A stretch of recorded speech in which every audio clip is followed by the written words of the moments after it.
प्रीतमपुर नाम के एक गांव में मुरारी लाल नाम का एक व्यापारी रहता था। मुरारी लाल के परिवार में उसकी पत्नी और उसका एक 10 साल का बेटा था। व्यापार के साथ साथ मुरारी लाल के पास अपनी 10 बीघा जमीन भी थी, जिस पर वह मजदूरों से खेती करवाया करता था। अपने खेतों पर काम करने के लिए मुरारी लाल ने एक हलवाहा रखा हुआ था, जो कि फसल का मौसम आने से पहले खेतों में हल जोत दिया करता था। इस साल जब खेतों को तैयार करने का समय हुआ तो सेठ मुरारी लाल का हलवाहा बीमार पड़ गया। वैसे तो सेठ मुरारी लाल इतना धनवान होते हुए भी एक दयालु स्वभाव का आदमी था। वे अपने हलवाहे का पता करने के लिए उसके घर पर गया और कहने लगा, अरे भाई बिरजू, तुम भी अच्छे समय पर बीमार हुए हो। अब मेरे खेतों पर हल कौन चलाएगा? बिरजू कहने लगा, हुजूर, अगर मेरे बस में होता तो मैं अवश्य ही आपके खेतों में हल चलाता, परंतु मेरी मजबूरी है। इस साल आप किसी और आदमी का प्रबंध कर लीजिए। ठीक है भाई, तुम आराम करो। जब एकदम भले चंगे हो जाओगे तब मेरे पास आ जाना।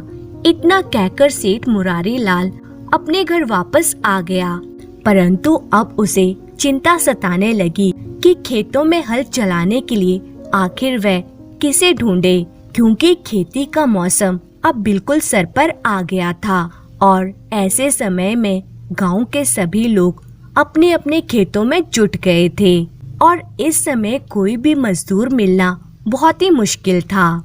उसी गांव में एक युवक रहता था जिसका नाम किशोर था। उसका इस दुनिया में कोई नहीं था। गांव में उसकी एक छोटी सी झोंपड़ी थी, जो कि व्यापारी मुरारी लाल के खेतों के पास ही थी। किशोर दिन भर गांव में इधर उधर घूमता रहता। किसी ने कुछ करने को कहा तो कर देता। किशोर हमेशा मस्त रहता था। उसे ना दिन की फिक्र रहती थी और ना ही रात की चिंता। जब थक जाता तो अपनी झोंपड़ी में चला आता। किशोर हमेशा मस्त मलंग सा बिना किसी चिंता के अपनी झोंपड़ी में पड़ा रहता। किसी की उसे कोई परवाह नहीं थी, ना कोई छोटा मोटा ना कोई बड़ा। उसकी नजर में सब बराबर थे। कोई बच्चा भी उसे किसी काम के लिए कहता तो वह जी मालिक कहकर उसका काम कर देता। कहीं से 2 जून की रोटी मिल जाती तो खा लिया करता और चला आता अपनी झोंपड़ी में। यही किशोर की दिनचर्या थी। जब सेठ मुरारी लाल का हलवाहा बीमार पड़ गया तो वह सोचने लगा कि अब मेरे खेतों को कौन तैयार करेगा, उन पर हल कौन चलाएगा, अब क्या किया जाए। अचानक खेत के मुंडेर पर उसे किशोरी लाल दिख गया। वह खुश हो गया। उसे लगा कि किशोर उनका कहना नहीं टालेगा, इसलिए सेठ मुरारी लाल ने उसे आवाज दी, किशोर, ओ किशोर। किशोर ने उनकी आवाज सुनी तो वहीं से चिल्लाया, पाँव लागन मालिक, और दौड़ता हुआ मुरारी लाल के पास पहुंच गया। मुरारी लाल ने कहा, किशोर, 2-4 दिन तू मेरे खेत जोत दे। मेरा हलवाहा बीमार पड़ गया है, वह जब ठीक हो जाएगा तब काम पर आ जाएगा। किशोर मुरारी लाल के खेतों पर हल चलाने के लिए तैयार हो गया। किशोर सेठ मुरारी लाल के घर से हल और बैल ले आया और खेत की जुताई में लग गया। मुरारी लाल एक व्यापारी भी था, तो वह सुबह सुबह तैयार होकर खेत से होता हुआ अपनी दुकान के लिए निकल पड़ा। उसने देखा किशोर तन्मयता के साथ खेत जोतने में लगा हुआ है। मन ही मन खुश होते हुए मुरारी लाल ने किशोर को आवाज देकर कहा, ओ किशोर, जरा इधर आ। किशोर खेत के बीच से ही चिल्लाया, आया मालिक, और दौड़ता हुआ मुरारी लाल के पास पहुंचा और हांफते हुए पूछा, जी मालिक। मुरारी लाल ने किशोर से कहा, देख किशोर, मन लगा के खेत जोतना, अपना काम समझ के जितना कर सको करना। शाम को दुकान से लौटकर तुझे हलवा खिलाऊंगा। यह सुनकर किशोर खुश हो गया और बोला, जी मालिक। इसके बाद मुरारी लाल दुकान पर चला गया और किशोर पूरी उमंग के साथ खेत जोतने में लग गया। जब थोड़ी थकान होती किशोर गाने लगता, मालिक आएंगे हलवा लाएंगे, मैं तो जी भर के हलवा खाऊंगा, मस्त होकर सोने जाऊंगा। दुकान से लौटते समय मुरारी लाल खेत वाले रास्ते से ही आया। उसने देखा किशोर खेत जोतने में जुटा हुआ है। उसे यह देखकर आश्चर्य हुआ कि जितना खेत उनका हलवाहा 7 दिनों में जोतता है, उससे कहीं अधिक खेत किशोर एक दिन में ही जोत चुका था। सेठ मुरारी लाल अपने घर लौट गया। वे बाजार से थोड़ा हलवा खरीदकर खेत की ओर चल पड़ा। खेत पर पहुंचकर उसने किशोर को आवाज दी, ओ किशोर, आ, बहुत हो गया, अब कल जोतना। चल आ, हाथ मुंह धो ले, थक गया होगा, तुम्हें भूख भी लगी होगी, जल्दी आ, मैं तेरे लिए हलवा लेकर आया हूँ। किशोर ने दूर से ही देखा मुरारी लाल के हाथों में बड़ा सा बर्तन था। बड़ा सा बर्तन देखकर वे बहुत खुश हुआ और कुएं पर पहुंचकर उसने हाथ पांव धोए, कुल्ला गरारी किया और झूमते हुए मुरारी लाल की ओर चल पड़ा। चलते चलते वे वही गीत गुनगुनाने लगा, जी भर के हलवा खाऊंगा, तब मैं सोने जाऊंगा। जब वे सेठ मुरारी लाल के पास पहुंचा तो उसने बर्तन किशोर की तरफ बढ़ा दिया। बर्तन जैसे ही किशोर ने पकड़ा तो उसके वजन से ही किशोर को लगा कि बर्तन खाली है। किशोर ने जब बर्तन में झांका तो उसका सारा उत्साह फीका पड़ गया और उसके मुंह से निकला, यह क्या मालिक, आपने तो मुझे कहा था कि आप मुझे हलवा खिलाएंगे। मगर किशोर को बीच में ही टोकते हुए कहा, हलवा ही तो है। किशोर ने कहा, मगर मालिक इतना ही, इससे मेरा पेट कहाँ भरेगा। मुरारी लाल ने कहा, देखो मैंने तुझे कहा था कि हलवा खिलाऊंगा, तो हलवा ले आया तुम्हारे लिए। मैंने ये तो नहीं कहा था कि भर पेट हलवा खिलाऊंगा। अब ज्यादा बकबक मत कर, जो है सो खा ले। किशोर ने रुआंसा होकर मुरारी लाल की ओर देखा और कहा, जी मालिक। किशोर ने हलवा खा लिया और कुएं पर जाकर पानी पिया, फिर बर्तन धोकर मुरारी लाल को लौटा दिया। मुरारी लाल बर्तन लेकर जब घर की ओर लौटने लगा तब उसने किशोर से कहा, कल मैं घर से सीधा दुकान पर चला जाऊंगा। शाम को जब दुकान से लौटूंगा तब तुम्हारे लिए कुछ मजेदार चटपटी चीजें लेता आऊंगा, जी भर के खाना। हाँ देख, सुबह से खेत जोतने में जरूर लग जाना। किशोर ने कहा, जी मालिक। सेठ मुरारी लाल अपने घर वापस लौट गया। किशोर हल बैल लेकर बथान पर पहुंचा आया, फिर अपनी झोपड़ी में पहुंचा। उसके पेट में चूहे दौड़ रहे थे, खलबली मची हुई थी। लोटा भर पानी पीकर किसी तरह किशोर ने रात बिताई। रात को ही उसने सोच लिया था कि कल सेठ मुरारी लाल को वे जरूर मजा चखाएगा। दूसरी तरफ सेठ मुरारी लाल किशोर के काम से खुश था। उसने सोचा, बेचारा किशोर दिन भर काम में जुटा रहा, उम्मीद से ज्यादा खेत जोत दिया, लेकिन उसे आज भरपेट खाना भी नहीं मिला। खैर, कल उसके लिए कचौड़ी जलेबी लेकर आऊंगा, इतना कि उसका पेट भर जाए। दूसरे दिन शाम को खेत पर जब मुरारी लाल हाथ में कचौड़ी जलेबी से भरा बर्तन लेकर पहुंचा तो देखा किशोर एक ही जगह हल बैल चलाए जा रहा है। दिन भर में वह इतना छोटा सा खेत जोत नहीं पाया था। हाँ, जितनी जमीन जोती है उतनी जमीन की मिट्टी चूड़ होकर पाउडर की तरह महीन हो चुकी है। सेठ मुरारी लाल को कुछ समझ में नहीं आया कि किशोर एक ही जगह हल क्यों चलाए जा रहा है। उन्होंने क्रोध में आवाज दी, ओ किशोर, इधर आ। किशोर ने उनकी ओर देखा और चिल्लाकर बोला, आया मालिक। किशोर हल बैल छोड़कर मुरारी लाल के पास आने से पहले कुएं पर गया और हाथ पैर धोकर मुरारी लाल के पास पहुंचा और बोला, लाइए मालिक, मजेदार और चटपटी चीजें, भूख लगी है, खा तो लूं। मुरारी लाल ने हाथ में पकड़ा हुआ बर्तन किशोर की ओर बढ़ा दिया। किशोर बर्तन में जलेबी कचौड़ी देखकर बहुत खुश हुआ और वहीं पलाथी मारकर बैठ गया और खाने लगा। मुरारी लाल उसे खाता देखकर मन ही मन खींच रहा था। जब किशोर खा चुका और बर्तन धोकर उन्हें थमाने लगा, तब मुरारी लाल ने बर्तन लेते हुए किशोर से पूछा, किशोर, आज दिन भर में तू कट्टा भर जमीन भी नहीं जोत पाया, ऐसे ही जोताई होती है क्या? किशोर ने मुरारी लाल की आवाज से उत्पन्न क्रोध को महसूस किया और तड़क कर बोला, मालिक, आप नाराज क्यों होते हैं? मैंने तो कहा था खेत जोतूंगा, सो जोत रहा था। मैंने यह थोड़ी ही कहा था कि सारा खेत जोत दूंगा। मुरारी लाल को तुरंत हलवे वाली बात याद आ गई और उनका क्रोध जाता रहा। किशोर ने उसे एहसास करा दिया था कि दूसरों को धोखा देने वाले को खुद भी धोखा खाना पड़ सकता है। किशोर की मस्त मलंग आवाज से मुरारी लाल हंस पड़ा और बोला, किशोर, सच में तू बहुत ही अच्छा इंसान है। कल मुझसे गलती हो गई थी, अब ऐसा कभी नहीं होगा। मैं सदैव इस बात का ध्यान रखूंगा। किशोर हंस दिया।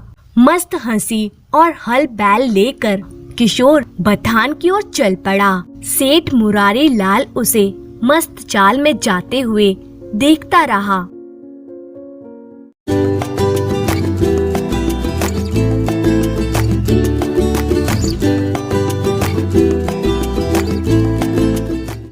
एक दिन मिथिला नरेश के दरबार में एक साधु आया।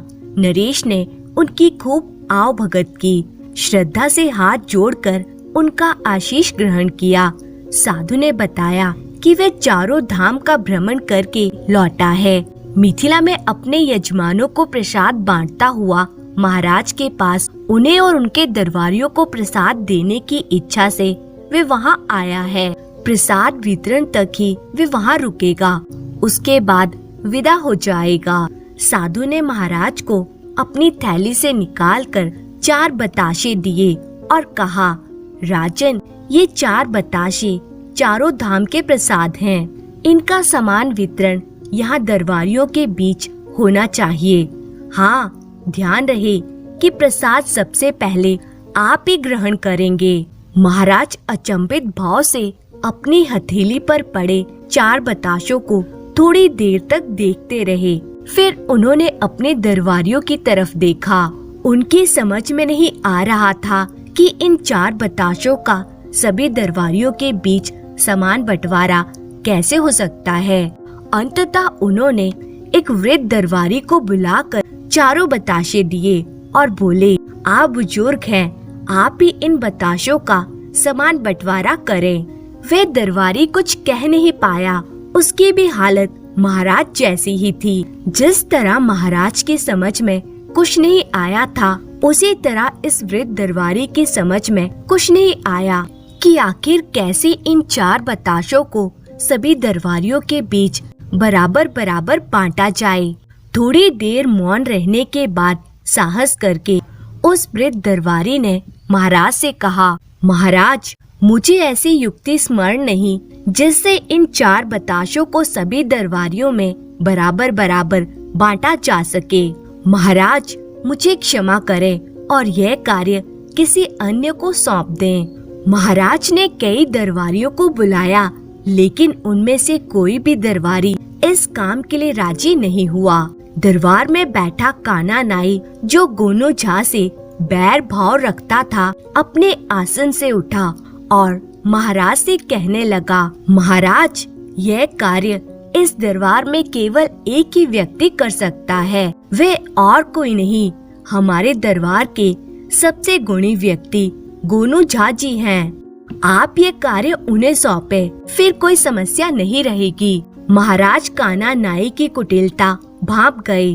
गोनू झा ने भी समझ लिया कि काना नाई ने इस कार्य को असंभव मानकर उन्हें नीचा दिखाने के लिए उनके नाम का प्रस्ताव रखा है। इस बात को भांपते ही गोनू झा के होठों पर मुस्कान तैर गई।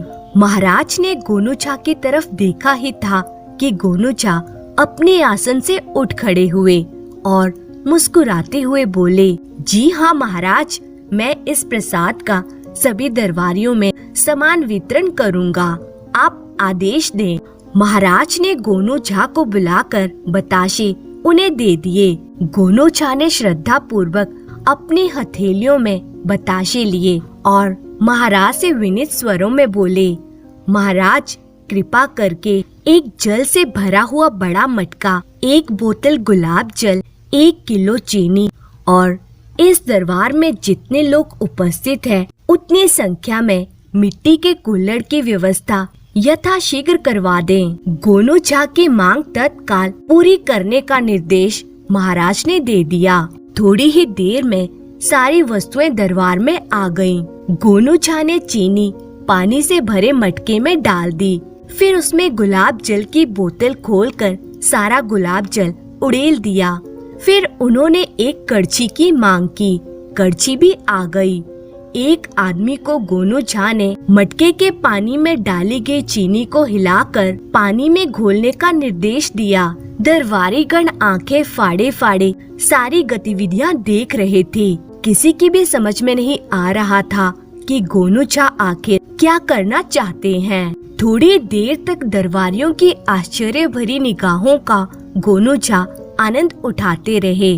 अंत में उन्होंने अपने हाथों से 4 बताशों को एक एक कर पानी में डाल दिया और ऊंची आवाज में बोले, महाराज अब ये पूरा मटका बताशे के शरबत से भरा हुआ है और शरबत केवल शरबत ना माना जाए।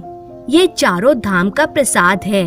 अपने दोनों हाथों में एक एक कुल्हड़ शरबत लेकर गोनूछा महाराज के पास आए और बोले, साधु महाराज की आज्ञा के अनुसार सबसे पहले प्रसाद आप ग्रहण करें। दूसरा कुल्हड़ उन्होंने साधु की ओर बढ़ाया और बोले, आप इस राज्य के शुभ की कामना रखते हैं तभी महाराज को प्रसाद देने के लिए पधारे। आप हमारे अतिथि हैं, देवता समान हैं, इसीलिए यह प्रसाद आप भी ग्रहण करें। इसके बाद समस्त दरबारियों को कुल्हड़ में शरबत बांटा गया। गोनूछा ने भी शरबत पिया।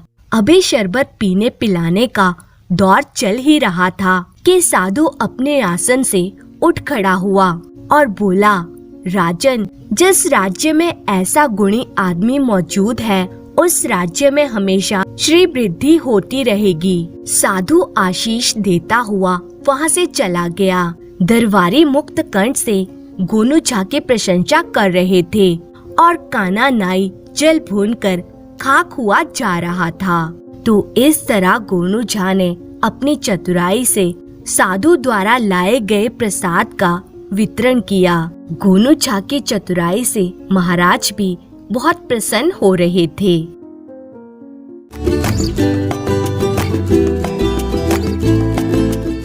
हिमालय के शिखरों पर बलखाती निर्मल जल की एक नदी बहती थी। उस नदी के दोनों ओर था घना जंगल। इस जंगल में तपस्या करता था साधु चरणदास। भगवान की तपस्या के सिवा उसे किसी चीज से कोई लगाव ना था। चरणदास के एक गुरु थे जो कभी कभार चरणदास के पास आ जाया करते थे। एक दिन जब गुरु उसके पास आए तो कुछ बंदर उसका कमंडल चुराकर ले गए। चरणदास, वे बंदर मेरा कमंडल उठाकर ले गए, पकड़ो उन्हें। आप चिंता ना करें गुरुदेव, मैं अभी आपका कमंडल उनसे लेकर आता हूँ।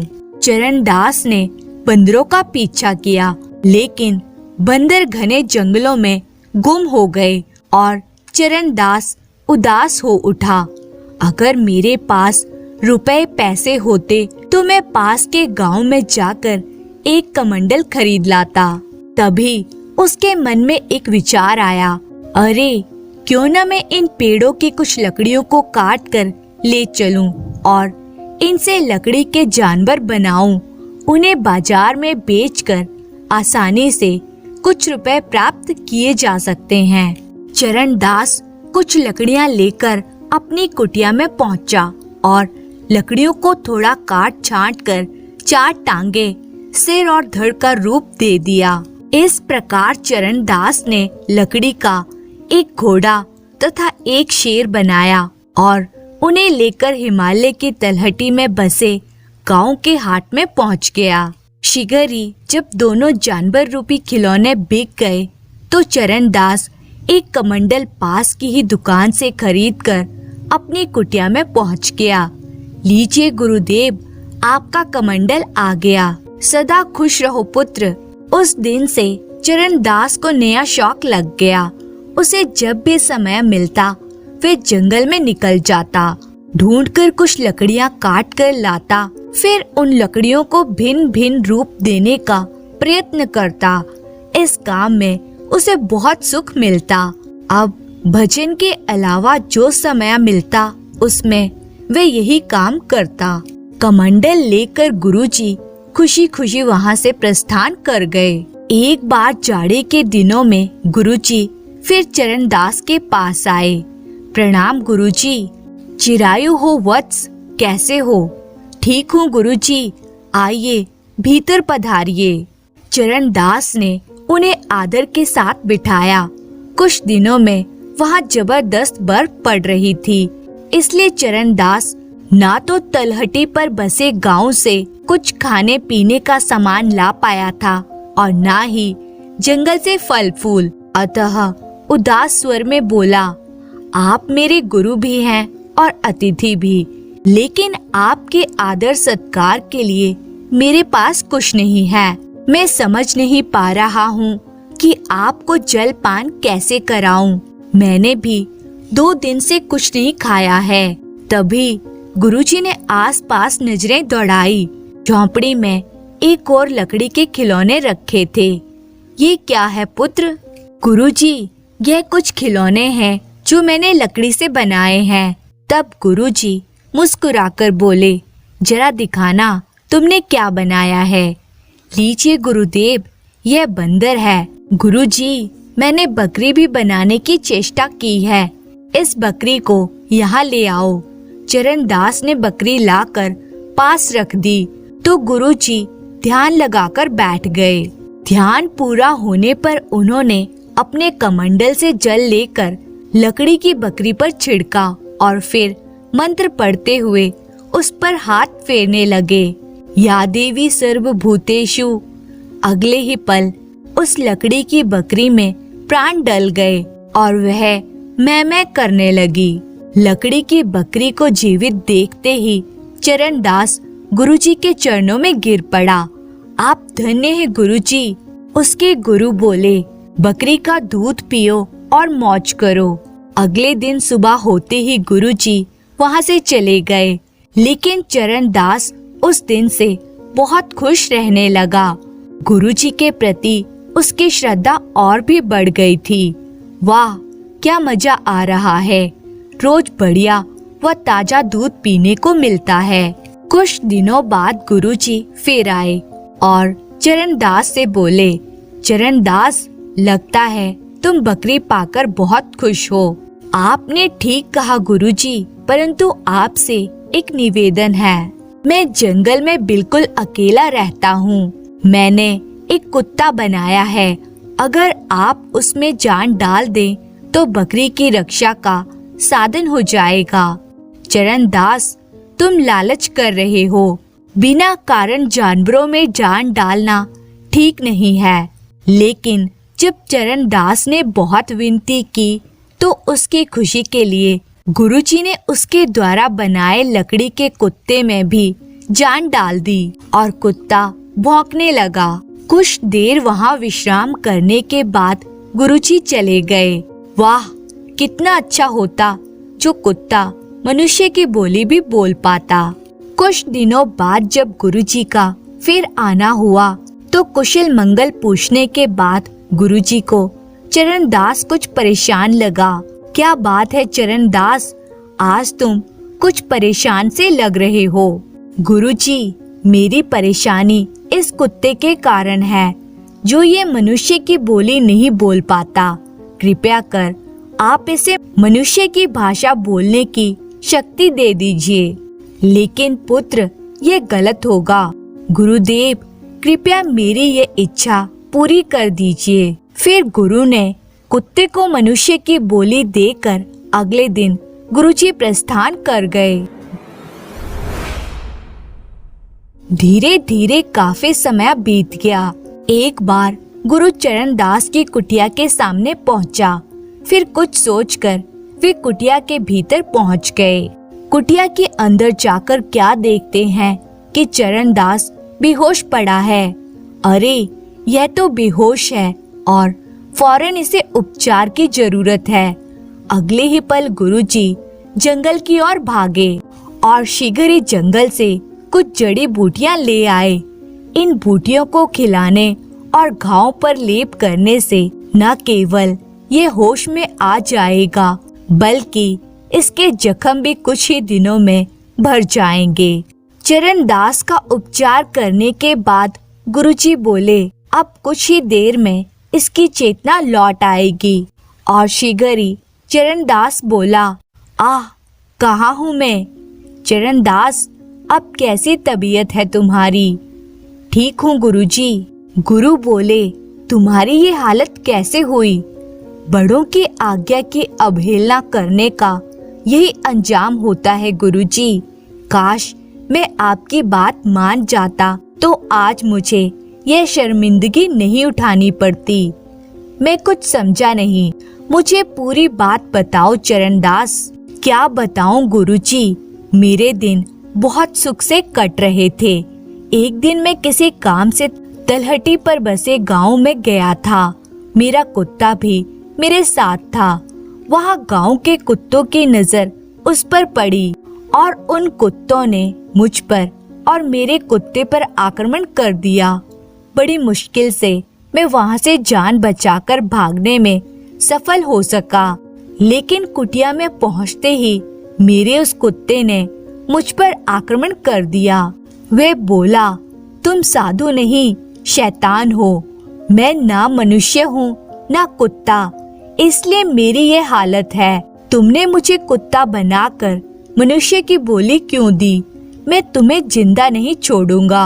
और इस तरह से उस कुत्ते ने मेरे ऊपर आक्रमण कर दिया। जब उसने मुझे लहूलुहान कर दिया तो मैंने अपनी रक्षा के लिए लाठी से उस पर प्रहार किया। लाठी लगते ही वह कुत्ता फिर से लकड़ी का कुत्ता बन गया। वह देखिए, वो सामने खड़ा है। गुरुजी, उस कुत्ते से तो पीछा छूट गया, परंतु उसके काटने से जो जहर चढ़ा, शायद मैं उससे बेहोश हो गया था। अब आप मेरी एक बात और मानिए, उस बकरी को भी लकड़ी का बना दीजिए। मैं पहले जैसी स्थिति में ही खुश रहूंगा। गुरु बोले, तुम्हारा मोह भंग हो गया। चलो, अच्छा ही हुआ। ठीक है चरणदास, मैं बकरी को फिर से लकड़ी का बना देता हूँ। मुझे खुशी है कि अंत में तुम्हें बुद्धि आ ही गई।